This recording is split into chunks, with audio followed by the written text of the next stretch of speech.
বাজেটের মধ্যে সব ইউনিক ঘর সাজানোর জিনিসপত্র, সিরামিক আইটেম এবং ভ্যান ক্রকারিজ সব কিন্তু একটা জায়গাতেই পেয়ে যাচ্ছেন।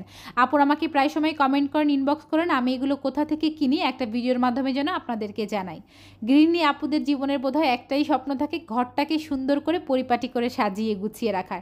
আমরা মেয়েরা নিজেদেরকে সাজানো থেকে বোধহয় ঘর সাজাতে বেশি পছন্দ করি। আসসালামু আলাইকুম, আল্লাহর রহমতে নিশ্চয়ই সুস্থ আছেন, ভালো আছেন। আজকে আমি প্রথমে আপনাদেরকে বেশ কিছু সুন্দর এবং ইউনিক শোপিস দেখাচ্ছি।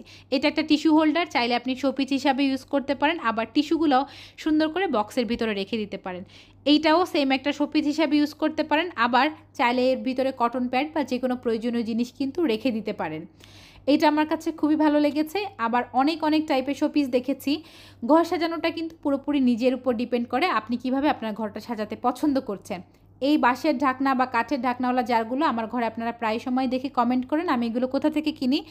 আমার এগুলো সবই উত্তরা বেইলি মার্কেট থেকে কেনা। আমার ঘরের প্রায় ম্যাক্সিমাম জিনিসপত্রই আমি এই মার্কেট থেকে কিনেছি, তবে সব কিছু যে এই মার্কেট থেকে কিনেছি এমনটা নয়, কারণ আমি যখন যেখান থেকে যেটা ভালো লাগে আমি সেখান থেকেই সেটা কালেক্ট করি। আমার ঘর সাজাতে অনেক বেশি ভালো লাগে। আপনারা যারা রোজ আমার ভিডিও দেখেন তারা হয়তো জানেন। আশা করি আপনারাও নিশ্চয়ই এরকম ঘর সাজাতে পছন্দ করেন ঠিক আমারই মতো। আপুদের তো এটাই স্বপ্ন থাকে জীবনের, তাই না? এখানে অনেক সুন্দর সুন্দর শোপিস দেখেছিলাম, আমি কয়েকটা নিয়েছিও, আপনাদের সঙ্গে অন্য একটা ভিডিওতে সেগুলো শেয়ার করব। সব কিছু তো আসলে একটা ভিডিওতে শেয়ার করা সম্ভব না, তবে আপনাদেরকে কিছুটা নতুন নতুন জিনিস দেখানোর চেষ্টা করেছি। আপনারা কিনতে চাইলে এগুলো দেখে কিন্তু গিয়ে কিনতে পারবেন, বা এই মার্কেটে আপনারা কী ধরনের জিনিসপত্র পাবেন খুঁজে তার সম্পর্কেও কিন্তু একটা ধারণা হয়ে যাবে। তবে পুরো মার্কেটটা ঘুরে দেখাতে পারিনি, এত ভিডিও করা আসলে সম্ভব না, আর সব দোকানে দোকানে গিয়েও সম্ভব না। তবে এর মধ্যে থেকে আমার অনেক কিছু ভালো লেগেছে, আমি সেগুলোই আপনাদের সঙ্গে শেয়ার করেছি। এই সিরামিকের স্ট্যান্ডটা আমি নিয়েছি এবং এই কেটলিটার প্রাইস ছিল 1100 টাকা, এবং জগটার প্রাইস কত ছিল আমার এখন মনে পড়ছে না। আমি পুরো দোকানটা আপনাদের সঙ্গে একটুখানি দেখিয়ে দিচ্ছি ঘুরে ঘুরে। এখানে এই টাইপের আরও অনেক দোকান আছে, আপনারা চাইলে দেখে শুনে বেছে নিতে পারবেন। এরপর আমি আপনাদের সঙ্গে শেয়ার করছি ভ্যানে ক্রকারিজ আইটেম। এখানে প্রায় 20টারও বেশি ভ্যান আছে, একটা থেকে একটা ভ্যান আরও বেশি সুন্দর। কোনটা রেখে কোনটা নেবেন নিজেরই মাথা ঘুরে যাবে যে আমি এখন কোনটা রেখে কোনটা নেব।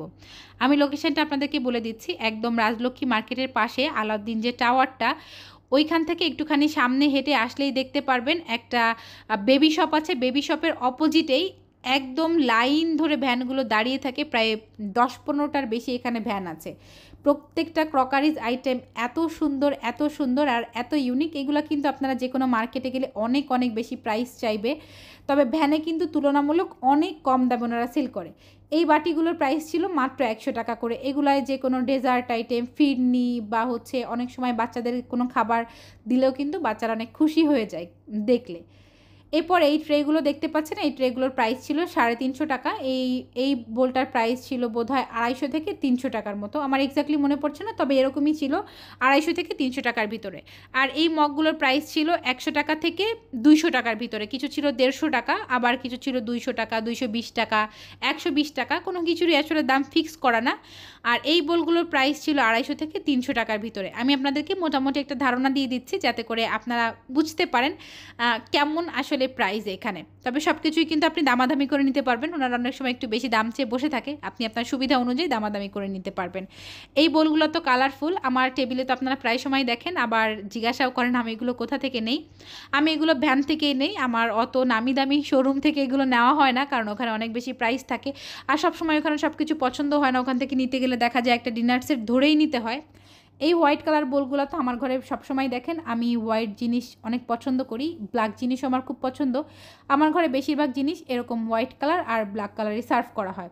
এই কেটলিটা তো আমার ঘরে দেখেছেন, আমি এটা মাত্র 200 টাকা দিয়ে নিয়েছি, আমার কিচেনে সবসময় থাকে, আর আপুরা এগুলো মার্ক করে করে জুম করে করে আমাকে স্ক্রিনশট দিয়ে দিয়ে বলেন আমি এগুলো কোথা থেকে নিয়েছি।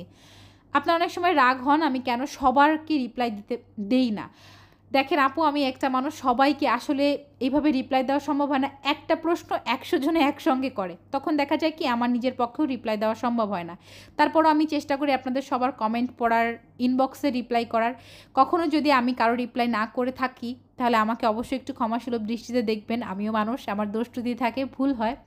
আজকের ভিডিওটা কেমন লেগেছে অবশ্যই জানাবেন, আর যদি ভালো লাগে অবশ্যই শেয়ার করে দিবেন।